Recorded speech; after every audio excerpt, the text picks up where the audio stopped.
Good morning दोस्तों। एक प्यारी सी कहानी, अभिमान। एक नगर में एक जुलाहा रहता था।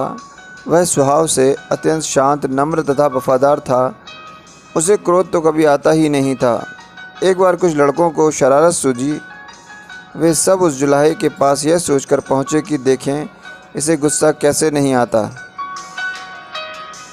उनमें से एक लड़का धनवान माता पिता का पुत्र था। वहाँ पहुंचकर वह बोला, यह साड़ी कितने की दोगे?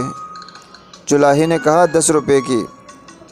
तब लड़के ने उसे चढ़ाने के उद्देश्य से साड़ी के 2 टुकड़े कर दिए और एक टुकड़ा हाथ में लेकर बोला, मुझे पूरी साड़ी नहीं चाहिए, आधी चाहिए। इसका क्या दाम लोगे? जुलाहे ने बड़ी शांति से कहा, 5 रुपये। लड़के ने उस टुकड़े के भी 2 भाग कर दिए और दाम पूछा। जुलाहा अब भी शांत था। उसने बताया, 2.5 रुपये।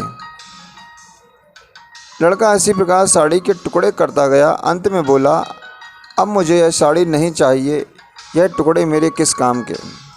जुलाहे ने शांत भाव से कहा, बेटे, अब यह टुकड़े तुम्हारे ही क्या, किसी के भी काम के नहीं रहे।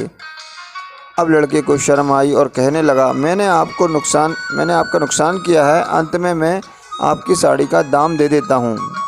जुलाहे ने कहा कि जब आपने साड़ी ली ही नहीं तब मैं आपसे पैसे कैसे ले सकता हूँ। लड़के का अभिमान जागा और वह कहने लगा, मैं बहुत अमीर आदमी हूँ, तुम गरीब हो, मैं रुपए दे दूँगा तो मुझे कोई फ़र्क नहीं पड़ेगा, पर तुम यह घाटा कैसे सहोगे? और नुकसान मैंने किया है तो घाटा भी मैं ही पूरा करूँगा। जुलाहे ने मुस्कुराते हुए कहा, तुम यह घाटा पूरा नहीं कर सकते हो।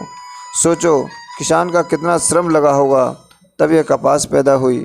फिर मेरी स्त्री ने अपनी मेहनत से उस कपास को बुना और सूत काता।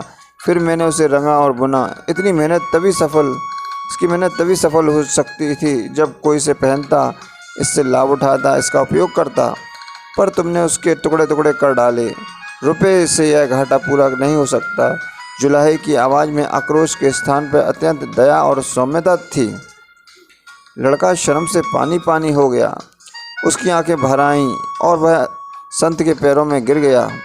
जुलाहे ने बड़े प्यार से उसे उठाकर उसकी पीठ पर हाथ फिराते हुए कहा, बेटा, यदि मैं तुम्हारे रुपए ले लेता तो उससे मेरा काम चल जाता, पर तुम्हारी ज़िंदगी का वही हाल होता जो उस साड़ी का हुआ।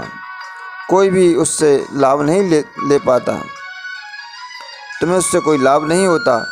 साड़ी एक गई है, मैं दूसरी बना लूँगा, पर तुम्हारी ज़िंदगी एक बार अहंकार में नष्ट हो गई तो दूसरी कहाँ से लाओगे? तुम्हारा पश्चाताप ही मेरे लिए बहुत कीमती है। यह संत कोई और नहीं बल्कि कबीर साहब जी थे। धन्यवाद।